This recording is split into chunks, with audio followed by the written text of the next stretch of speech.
அந்த கண்ணுக்கு தெரியாத கையும் என் ரசிகர்கள் ஒருத்தர் தீப்பந்தமா எரிஞ்சிட்டு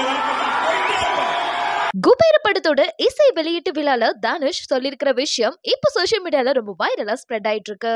அவரு என்ன சொல்லிருக்காரு அப்படின்னா, வழி தெரியாம இருட்டுல முழிக்கிறனும் மேல இருந்து கண்ணுக்கு தெரியாத ஒரு கையை பிடிச்சு அப்படியே கூட்டிட்டு போகும். அப்ப என்னோட ரசிகர் ஒருத்தரும் தீப்பந்தமா எரிஞ்சு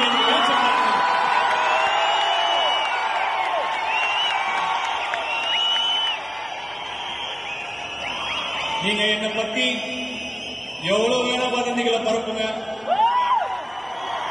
என்ன வேணா நெகட்டிவிட்டியை ஸ்ப்ரெட் பண்ணுங்க. ஒரு வாட்டியும் என் படம் ரிலீஸ்க்கு 1.5 மாசம் முன்னாடி ஒரு நெகட்டிவ் கேம்பெயினை ஏற்படுத்தி ஸ்ப்ரெட் பண்ணுங்க. அந்த கண்ணுக்கு தெரியாத கையும் என் ரசிகர்கள் ஒருத்தர் தீப்பந்தமா எரிஞ்சிட்டு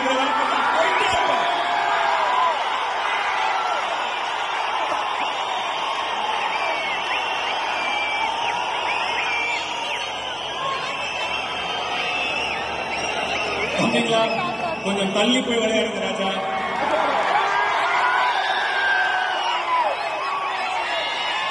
இந்த உள்ளாங்கட்டி சர்க்கஸ் எல்லாம் வேணாம்.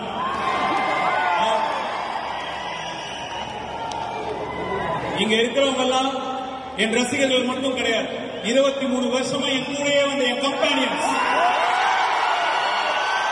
என்னுடைய வழி துணை. நீங்க சும்மா ஒரு 4 வதந்தியை பரப்பி இதை காலி பண்ணிடணும்னு நினைச்சா அதை விட முட்டாள்தனம் எதுவுமே கிடையாது. ஒரு செங்கலை கூட ஆட்ட முடியாது. என்ன பத்தி எவ்வளவு வதந்திகள் எதிர்மறை கருத்துக்களை பரப்புங்க. இங்க இருக்க எல்லாரும் என்னோட ரசிகர்கள் இல்ல, தோழர்கள். ஒரு 4 வதந்திய பரப்பிட்டு என்ன காலி செஞ்சிடலாம் அப்படின்னு கனவுல கூட நினைக்காதீங்க. ஒரு செங்கலை கூட உங்களால நகர்த்த முடியாது.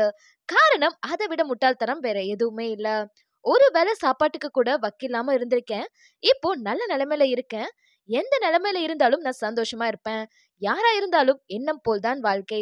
சந்தோஷம் அப்படிங்கிறது உங்ககிட்ட தான் இருக்கு, அதை வெளியில எங்கேயும் தேடாதீங்க அப்படின்னு அவரோட ரசிகர்களுக்கு மோட்டிவேஷனல் கொடுத்திருக்காரு தனுஷ். தனுஷ் குபேர படத்தோட இசை வெளியீட்டு மூலமா இவ்வளவு நாள் அவர் பத்தின கான்ட்ரோவர்சிஸ் எல்லாத்துக்கும் பதிலடி கொடுத்திருக்காரு. இந்த மாதிரி அப்டேட்ஸ் தெரிஞ்சுக்கணும் அப்படின்னா சினிஸ்டாட்டிக்கா சப்ஸ்கிரைப் பண்ணிக்கோங்க.